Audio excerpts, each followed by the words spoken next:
In 1914, it was enemy aliens. In 1930, it was Wobblies. In 1957, it was fellow travelers. And in 1971, they could be anywhere, Andrew J. Burris said, with an expression which bordered on exasperated horror.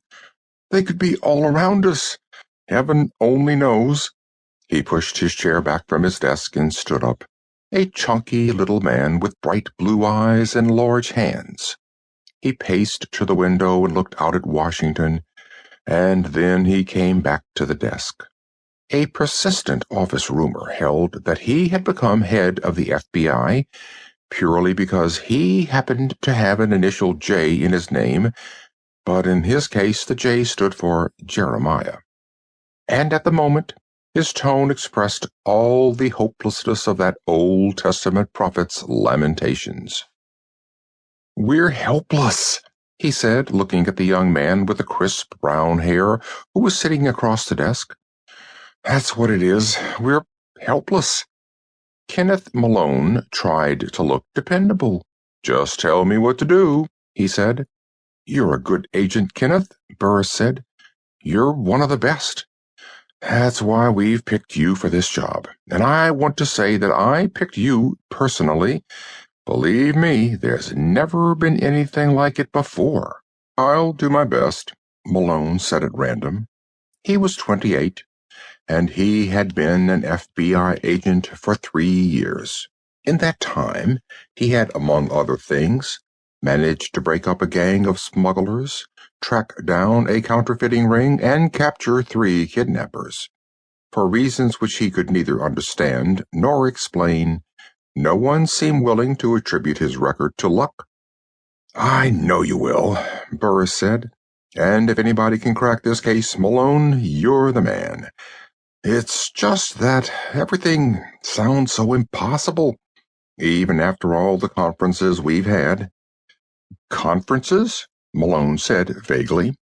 He wished the chief would get to the point. Any point.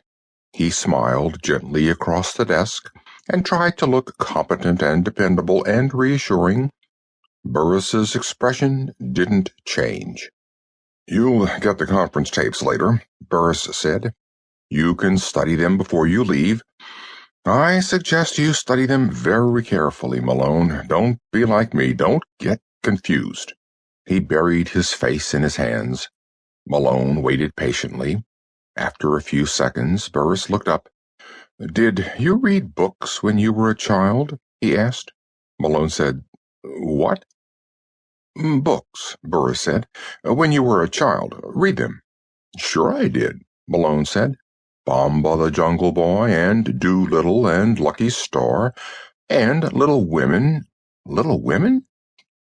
"When Beth died," Malone said, "I wanted to cry. But I didn't. My father said big boys don't cry." "And your father was right," Burris said. "Why, when I was never mind. Forget about Beth and your father. Think about Lucky Star for a minute. Remember him?" "Sure," Malone said. "I like those books. You know, it's funny, but the books you read when you're a kid, they kind of stay with you. Know what I mean? I can still remember that one about Venus, for instance. Gee, that was—" "Never mind about Venus, too," Burris said sharply. "Keep your mind on the problem." "Yes, sir," Malone said. He paused. "What problem, sir?" he added. "The problem we're discussing," Burris said.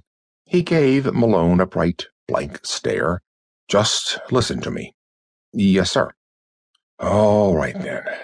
Burris took a deep breath. He seemed nervous. Once again he stood up and went to the window. This time he spoke without turning. "Remember how everybody used to laugh about spaceships and orbital satellites and life on other planets? That was just in those Lucky Star books. That was all just for kids, wasn't it?" "Well, I don't know," Malone said slowly. "Sure, it was all for kids," Burris said. "It was laughable. Nobody took it seriously."